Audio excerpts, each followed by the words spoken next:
when somebody dies, obviously the suspects should be the people that were harassing her, the racist people that were telling her she should go back to her country. Those are the very people that you should be focusing on. Hey fam, welcome back to the African Diaspora News channel. I am Wongel Zelalem bringing you this report. Today's report is a follow-up. I did a video on this story a few months ago, I believe 2 months ago, and it was about an Ethiopian woman named Agitu Gudeta who was killed by her own worker in Italy. So the reports were saying, the police were saying that it was her Ghanaian employee that killed her. That's what I reported last time. So now the new information is her family came out. They were on this talk show, and they said that they don't believe the Ghanaian ended her life. They actually believe it was a racist, an Italian racist that actually did this to her. First, let me remind you what the story was about. We'll come back and discuss. Today I bring to you a really disappointing, sad story. It's a story about an Ethiopian immigrant that was living in Italy, actually making it big. She started by herding goats and getting cheese from that, and she was very creative. She became a big deal, and in a short period of time she had a lot of clients because she was doing well, and what she did was creative and innovative, and people loved her. Her success was actually changing the narrative in Italy, and especially the right wings. They were really hard on immigrants. They were hating on them, and she showed them that immigrants are not bad. It's just like any other society, any community, there's a good, there's a bad, and you should not generalize with a few people. Like, most of them just want to work hard. They fled their countries to go and make something with their lives and improve their lives. They're not going somewhere like Italy to just be thugs. So as you saw, that's what I reported last time. But then now her sister this week went on a show, and she said a lot of things, and they said as a family they do not believe that it was this Ghanaian employee that she hired that ended her life. They actually suspect it was this person that was harassing her, and she told them about it. They would call her, they would come to her, they would come to the place that she works at and harass her, and they would tell her, go back to your country, you black so-and-so, you don't belong here, this is our country. So that's what she was facing. I'm really shocked at this information, this new information, because when I did a report on this a few months ago, in that report there was nothing mentioned. The police didn't even mention the threats she's been getting. It's like it's irrelevant. How can it be irrelevant though? This is a very relevant information to have. When somebody dies, obviously the suspects should be the people that were harassing her, the racist people that were telling her she should go back to her country. Those are the very people that you should be focusing on.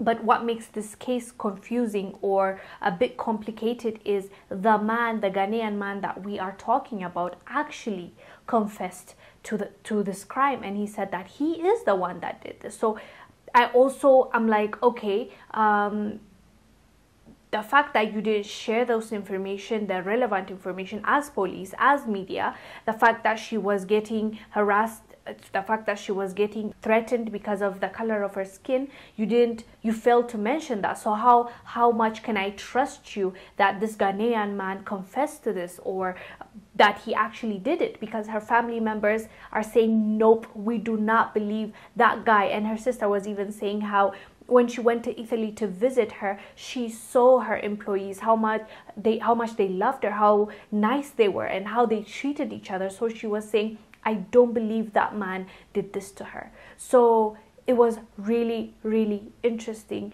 for me to find this new information. The reason why they came out and they said this is because they want an investigation, and they don't want the police to just stop looking for the person that killed their sister or their daughter. It's the sister that gave this interview. That's why I'm saying this is her sister.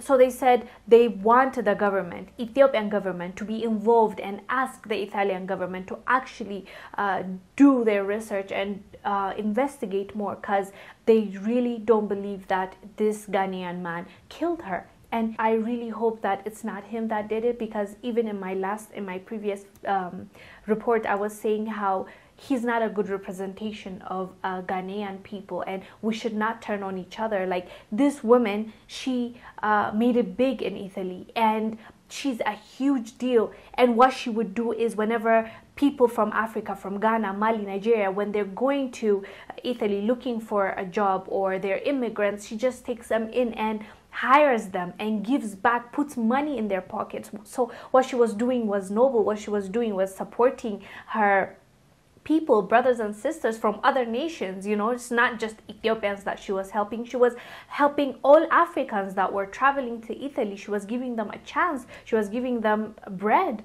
And so I guess that's why her family found it hard, because they're like, they have a good relationship. Why would they just do that? And the reasoning behind it was, she didn't give me a raise. That's what the police is claiming that the Ghanaian said, for what he did, allegedly. So I was saying that, like, why would we divide when you're going all the way to Italy, when they're treating you like the way they're treating you, when she's hiring you to give you a job, to give you a role to feed your family? Why would you turn on her and kill her? She's not the enemy. Like, that's what I was saying. And I really love the fact that he might not be the one. We still don't know, it's all alleged, but her family strongly believe that he's not the one, and it's an Italian, a local, that did that to her, because they were sending her threats.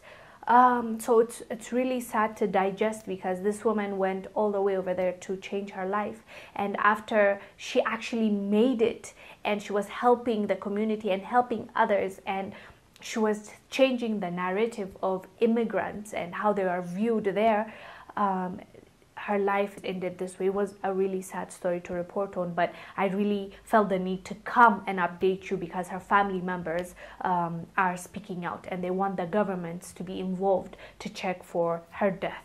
Anyways, guys, let us know down below what your thoughts are about her death. Do you actually believe it was the Ghanaian? Do you believe that her family has something when they're saying that, and we should actually believe them and actually do the investigation and make sure that the governments are involved to solve this case? Let us know down below. I am Wongel Zelalem, bringing you this report. I will see you on the next one. Bye.